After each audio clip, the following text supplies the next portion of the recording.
আসসালামু আলাইকুম। সবাই কেমন আছেন? আশা করি সবাই ভালো আছেন। আমরা এখানে কিছু চেষ্টা করতেছি।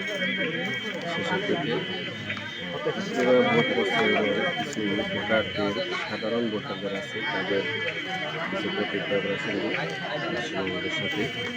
তো এখানে আছে এক আছে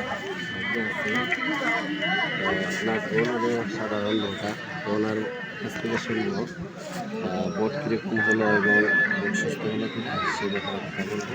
আমরা আপনার পরিচয় নেব, তারপরে কথা বলবো। তো প্লিজ আপনার নামটা যদি করেন। আমার নাম মোহাম্মদ নাজমুল হাসান। কী করেন আপনি? আমি একজন স্টুডেন্ট। লেখাপড়া করে অনেক নতুন ভোটার। তো ভোট কেন্দ্রে এসে আপনার অনুভূতি কীরকম বা আপনার ভোট কেন্দ্রে এসে কীরকম লাগলো ভোট দিতে যদি একটু বলে রাখেন।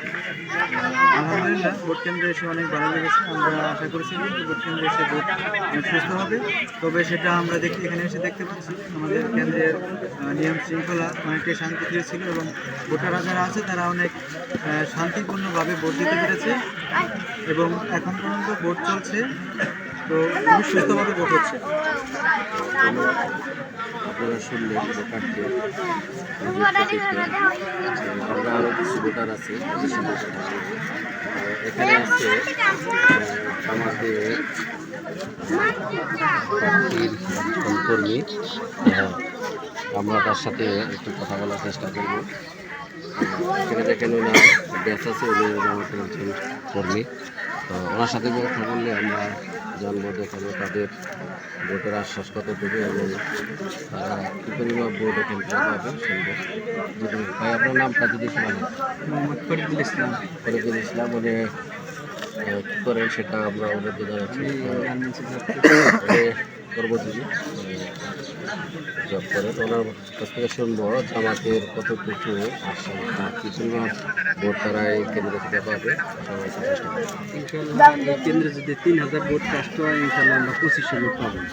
আর আমার জীবনের এই প্রথম ভোট দেখলাম, এত উৎসব মুখের পরিবেশে কোনোদিন আমি ভোট দেখিও নাই, এই ফার্স্ট দেখলাম। তো এখানে তো যে ভোটের কেন্দ্রে কোনো রকম গ্যামজাম হট্টগোল এরকম কি কোনো কিছু আপনার সাথে না না না না, এরকম কোনো কিছু নেই। আমাদের এলাকার মানুষ খুব ভালো, খুব শান্তশিষ্ট মানুষ, সবাই ভাই ভাই হিসেবে আমরা কাজ করতেছি। তো আপনারা শুনলেন সাধারণ ভোটার এবং যার যার প্রার্থী ভোটারের ভোট কেন্দ্রে কোনো রকম গ্যামজাম কোনো রকম বিশৃঙ্খলা নেই। এলাকার মানুষ ঠিকানাটা একটু বলার চেষ্টা করি। এটা হলো কালিয়াপুর থানা, টাঙ্গাইল জেলার 4 নং আসন। তো এখানে ভোটের যে কেন্দ্র আছে 1 নং দুর্গাপুর ইউনিয়নের 5 নং কেন্দ্রের কার্যকর্তা। এখানকার সব দলের প্রার্থী যারা আছে তারা সুস্থভাবে ভোট দিচ্ছে এবং তাদের প্রতি আপনারা শুনবেন। তো সবাই ভালো থাকবেন। আসসালামু আলাইকুম।